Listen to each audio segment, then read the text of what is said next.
Xeno'jiiva,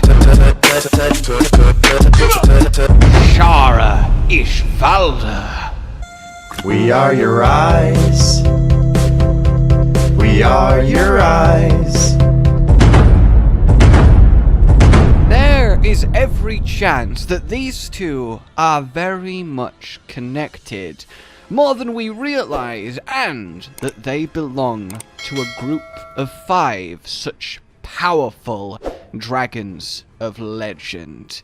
Let's have some fun today, everyone, and welcome as we delve into Monster Hunter lore and posit that we have yet to face 3 legendary endgame boss monsters that each have the power to reshape the very world around us. See, way back in normal base high rank world, we had the tale of the 5 in our room. This is a tale of how, well, creation came to be. Now, feel free to have a pause and read all of the things. It's very, very interesting, and there are definitely some moments of highlights, such as everything being nothing, just whiteness, but there was humans and dragons wandering in the whiteness, and the humans one day were like, yo, hang on a minute, dragons, what up with there being nothing? There's just an ever-burning sun and white. I want things to happen.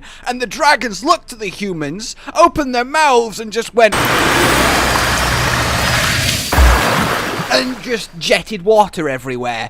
And that was a good enough response. And then everything came into being because the dragons fled, or at least left, and turned themselves into what very much is the new world. They became this island of natural splendor that until the fleet started arriving was left untouched, was left pristine, a cradle of nature's fiercest and finest. And this does very much line up when you read everything that's going down here. But the focus of today, and my interest renewed in this, is the 5 dragons in question. Now, we've had many murals and lovely done artwork to represent this tale. In fact, a lot of them were on the little story update screens as you played through Iceborne, and it shows, well, a rendition of these mighty creatures. The dragons swam to the center of the ocean, and there they began to transform into an island. One dragon sank into the sea and became the land. One dragon lifted its gaze to the sky and became the mountains. One dragon stooped low and became the lakes and scattered its scales to create the rain. One dragon fell into a deep slumber and became the forest. The last dragon climbed far into the sky to become a star of sapphire blue, shining brightly above the island. So, again, this island, they all, pulled a "Let our powers combine." Is the new world. It simply has to be. It makes too much sense otherwise, and especially as a young boy decided to go be like, you know what, guys, I'm gonna go find out what the fuck the dragons are doing over there. They just left us and became an island. So, you know, he likes to get his simple cloak with a simple boat, and he simply went and spoke to the dragons, and they told him what was up, and by that I mean they gave him 5 scales to take back. He handed them over to the people and then vanished, and those scales became the old world, the rest of the world of Monster Hunter. They grew and grew and grew until people forgot this tale, until it was very much legend and then faded into obscurity altogether. But again, the focus of this video is not so much this tale, which is lovely to have, it's the 5 dragons themselves, because we have, I believe, 2 of them. One we've long thought, Xeno'jiiva, of course, the one that rose into the sky, became the sapphire star. Even his name, Zeno, different in origin, supports this, though granted we did name the creatures after discovering them, so I think using their names isn't the most compelling of evidence, though again they were obviously chose to support the lore for a reason. Either way, it might not literally be Zeno, it might be a descendant, or maybe maybe Zeno is cyclical in nature. Maybe he originates, becomes the cocoon, breaks out, feeds on the energy, eventually subsides, and the cycle repeats as he starts growing again. A natural check, a balance, seemingly the same as what Nergigante is said to be, one of the scale tippers of nature, so that nothing runs amok for too long. But the very least, Zeno represents that, a dragon of untold power and legend that we had to stop and we slew. And that's really where it ended. That was as far as we could take it, because that's as far as we knew. However, now with Iceborne, an extra little bit of land has been found, and I believe along with it, the second of these 5 original dragons. Again, whether it's a descendant, just a reference to it, or the actual one in question, and once again, they are cyclical in nature. Either way, Shara Ishvalda fits the description of perhaps either the dragon that sank into the sea and became the land, or the dragon that lifted its gaze to the sky and became the mountains. And I very much believe it to be the latter. I mean, we know that Shara erases mountains. He forms the rock to his whim using his vibrations. He very much is the shaper of stone. He also at one point in the fight literally raises the entire arena wall so that you have a smaller space to fight in. That works out, along with all of the imagery they have got tied to him, the Buddhist themes and everything that represents. He very much has this divine nature, essence and aesthetic around him. He very much is designed in a off-worldly alien manner like Zeno is, perhaps not as directly, but he looks like a fucking tree demon. He is not normal monster. He is not your normal type creation that we go up against, as Zeno isn't. He is distinctly, well, otherworldly. And the thing is, he knows.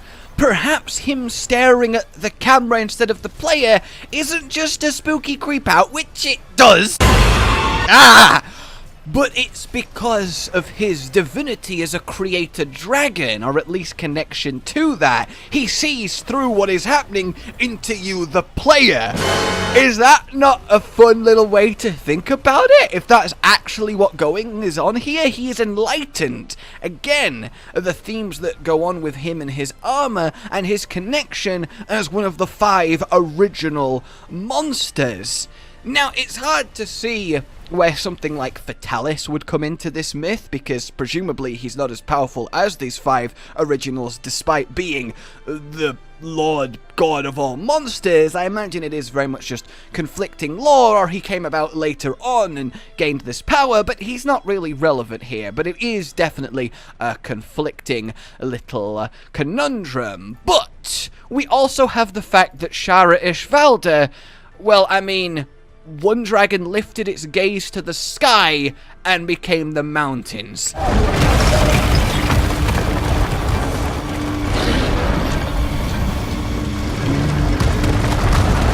was just its shell?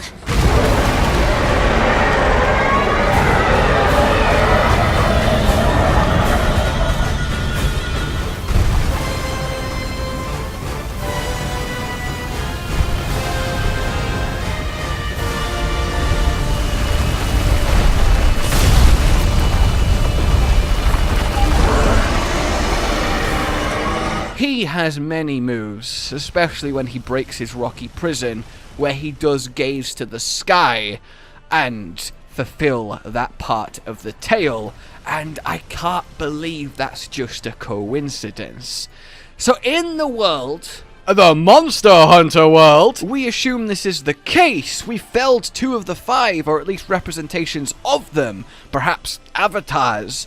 We have 3 left. We have the dragon that sank into the sea and became the land. Now, could this be Zora Magdaros? Again, perhaps just a descendant or connected to, but Zora did sink into the sea. We repelled him into it, and he became the guiding lands. He literally did these things in this sentence. He is an elder dragon. They don't necessarily need to be dragony as we imagine a dragon in look.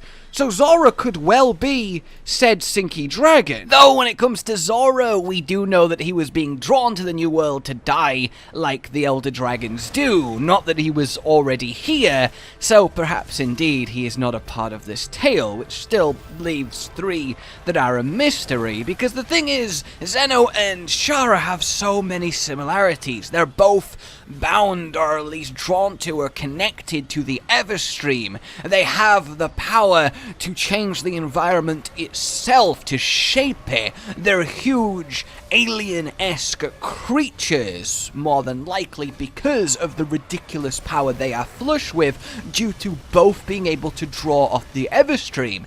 In fact, it might be that these 5 monsters, these 5 beings, are the only ones that can directly feed off the Everstream itself.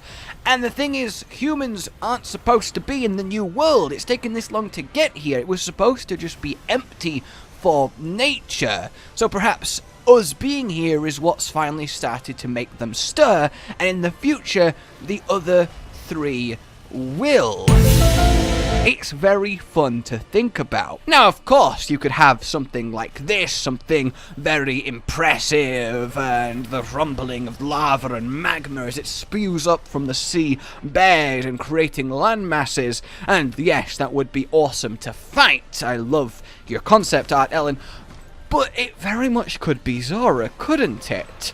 But then we definitely have 2 that presumably would be entirely new experiences. Nothing that exists in Monster Hunter's whole history could be these 2.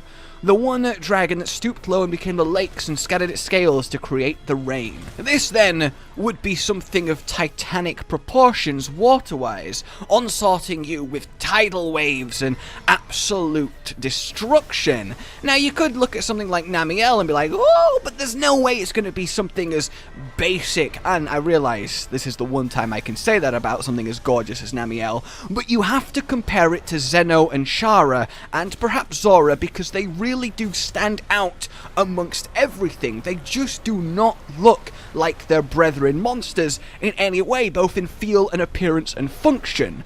So somewhere in the New World then that has not been visited forever until the first fleet finally arrived, finally had the technology and the endurance to make it here after so long of exploring this little bastion of untouched land that is supposedly the original land, somewhere around here, perhaps connected to the Everstream too, which might well just be remnants of these ancient beings' power. But somewhere there is a dragon on the level of Zeno and Shara that is all about the water, that can scatter scales and cause havoc with them. Now, a Leviathan makes sense, right? Huge watery scales thudding into the earth and exploding out in whirlpools and death. That would be so much fun. They might not all necessarily look like the Shara and Zeno frame. Of course, they don't have to. And more than likely, we'll never get to see what these actually are, because Iceborne's confirmed the first and only expansion. So, unless we get these added in future updates, which perhaps could be, we got something on Kulv's level added, so that would be kind of fun. A big, bad, Shara-esque boss added as a bonus title monster. That would be fun. So presumably we have an ancient dragon of water somewhere. And then finally, the one that became the forests and went into the deep slumber. Now, he could just be the whole island itself, just laying there like, yep, better hope I don't wake up or everyone is screwed. But no, I like to imagine we would have our first full-on nature fight. Now, that might sound weird in a game where we're constantly slaughtering animals, but what I mean is, imagine something like Shara, where he forces rock to sprout up out of the earth, but with plants, with trees, force grown from this dragon's might. Now, I know how you all think I feel about Frontier, and I will never deny it. A lot of their designs are just awful. But the certain bamboo elder dragon that puts his tail into the ground, pumps it full of super nutrients he produces, and forces bamboo to grow at an incredible rate to impale foes, yeah, it's a little bit okay then, but I can buy that biologically, something with the power of an elder. So imagine that turned up to like 20, not 11, we're talking 20, not 21 though, don't be fucking ridiculous. But turned up to 20, and you have to fight someone that is growing the environment around you, sending vines to wrap you like the web effect, and you've got to mash to get out of it. Something along that level would be incredible waves of vines writhing through the earth towards you, as this dragon that can meld with the ground itself, that is covered in various different flora that perhaps do different statuses as they expel their spores and the like. That would be incredible. A growing, living, not in the sense of alive, but living with the very environment around you, dragon on the scale of Zeno and Shara. How ridiculously cool would that be? So this is just some food for thought, guys. Some extra context, or at least evidence given to this Tale of the Five that has been so mysterious for so long throughout the base of world, because we never really got to explore it that much. It's just been hints, little breadcrumbs, little parcels, and I think it's very, very awesome that Shara, in a lot of ways, does indeed give us a few little hints that there is a lot more truth to this than meets the eye, or that it's at least a lot more relevant than we first thought. What do you guys think? Let me know. What would you design the 3 missing dragons? Do you believe that one of them is Zora? I realise this was an incredibly light look at this, and you could go into a lot of detail and speculate on a lot of these pages and passages, but I wanted to give the kind of overview, and I hope it's got you thinking. Like you enjoyed this, subscribe for more. I'll see you soon. A good boy. Rage Gaming with the video float. But that's all that's really relevant at the mo, but I'm still gonna leave this up so you patrons know that I love you, even though the outro's no longer that kind of relevant. But the new one's being worked on, and it's gonna be a truly badass song, and don't worry, I won't be doing any rapping on it. I'm gonna go now. This was shit.